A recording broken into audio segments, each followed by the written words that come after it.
సమయం లేదు కనుక ఒక 3 మాటలు చెప్పి నేను చేస్తాను. చివరి మాటలోకి వచ్చినాం. 6వ మాటగా దేవుడు శిలువలో ఈ మాట ఎందుకు పలకవలసి వచ్చింది, పలకడానికి గల కారణం ఏమిటి, ఎవరి కోసం పలికాడు ఈ మాట, అసలు ఎందుకు పలికాడు, ఏ మాట పలికాడు ఒకసారి చూద్దామండి. యోహాను సువార్త 19:30.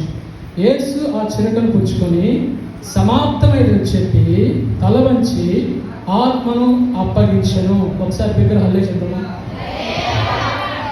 ఇక్కడ ఈ యొక్క వచనంలో మనం చూసినట్లయితే 6వ మాటగా సమాప్తమైనది. ఏంటంట? సమాప్తమైనది. అసలు ఏం సమాప్తమైంది?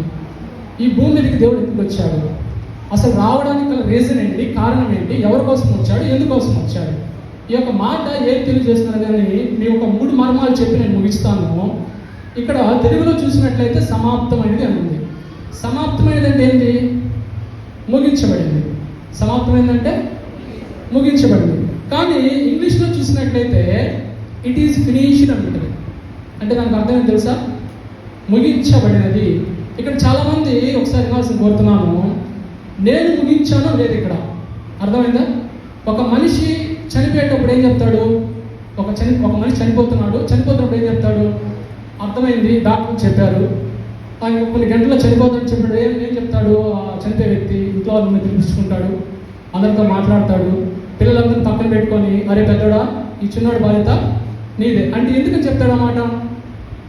ఆ రోజుతో ఇంకా ఆయన మరణిస్తాడు కాబట్టి ఆ యొక్క రోజుతో ఆయన అది సమాప్తం అయిపోతుంది. సమాప్తం అంటే ఇంక ముగించబడుతుంది.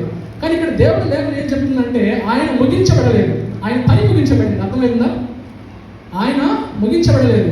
ఎందుకంటే ఈరోజు మనం ఏం జరుపుకుంటున్నాం? ఇప్పుడు ఆయన సిలువలో ఉన్నాడా, సిలువ వేసిన విధంగా మనం చేసుకుంటున్నాం. అందరూ మౌనంగా ఉన్నారండి. ఈరోజు సిలువలో వేసి ఉన్నాడా, లేకపోతే సిలువ వేసిన విధంగా మనం జరుపుకుంటున్నాము? సిలువ వేసిన విధంగా మనం ఎందుకంటే ఈనాడు క్రైస్తవులుగా పిలువబడుతున్న మనం ఎవరైనా బయట పెడితే చెప్పలేకపోతున్నాం. చాలామంది బైబిల్ అంటే ఏదో తెలియదు, వాక్యం అంటే ఏదో తెలియదు. ప్రతి ఆదివారం దైవ ప్రకటిస్తూనే ఉంటారు. ఏంటి? ఎన్నో మర్మాలు, ఎన్నో అధ్యాయాలు, ఎన్నో వచనాలు. ఎవరు రాసుకోం, ఎవరు గుర్తుపెట్టుకోం, ఎవరు మైండ్లో పెట్టి. ఎందుకంటే మనం ఒక క్రైస్తవుడిగా మందిరం నడుస్తున్నప్పుడు అన్నీ గుర్తుపెట్టుకోవాలండి. ప్రతిదీ మనం గుర్తుపెట్టుకోవాలిగా ఉండాలి. అదే ఇక్కడ ఏం చెప్తున్నాడంటే ఇట్ ఈస్ ఫినిష్డ్ అంటాడు. అంటే నా పని అయింది కానీ నేను అయిపోలేదు. యేసుప్రభువు ఏం చెప్తున్నాడు? నేను అయిపోలేదు, నా పని ఏదైతే నాకు పని ఉందో ఈ భూమి మీద, నేను మరియా గర్భంలో రూపింపబడ్డాను, భిన్నంగా ఏర్పడ్డాను, భూమి మీదకి వచ్చాను, 33వ సంవత్సరమైన ఈ భూమి మీద ఉన్నప్పుడు అనేక కార్యాలు చేసుకుంటూ వచ్చాడు, అనేక మందిని బాగు చేశాడు, అనేక మందిని ఆయన రక్షణలో నడిపించుకుంటూ వచ్చాడు. 70 మంది శిష్యులు ఉన్నారు మొదట దేవుడికి. ఎంతమంది? 70 మంది శిష్యులు ఉంటే అందరూ అంతరించిపోయి ఎంతమంది అయ్యారు? చివరికి 12 మంది తయారయ్యారు.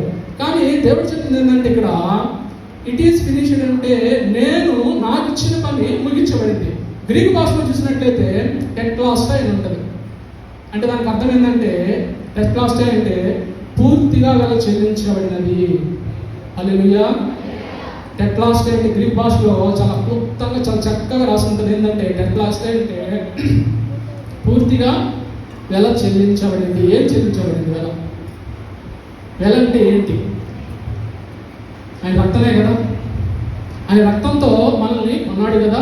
అదే ఇక్కడ చాలా చక్కగా ఏం చెప్తుందంటే టెట్లాస్టై అంటే గ్రీక్ భాషలో పూర్తిగా వెల చెల్లించబడినది.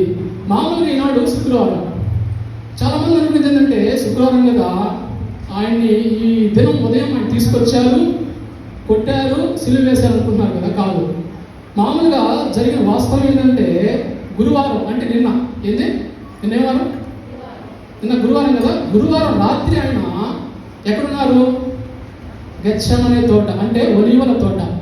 అది చాలా పవిత్రమైన ఒలీవల తోట. అంటే ఒలీవ మొక్క దేనికి సాదృశ్యం అంటే పవిత్రతకు సాదృశ్యం. దేనికి? పవిత్రతకు. ఎందుకంటే ఆయన పవిత్రుడు, పాపం ఎరిగిన వాడు, ఆయనలో ఏ దోషము లేదు. అందుకని ఆయన ఎక్కడున్నాడు?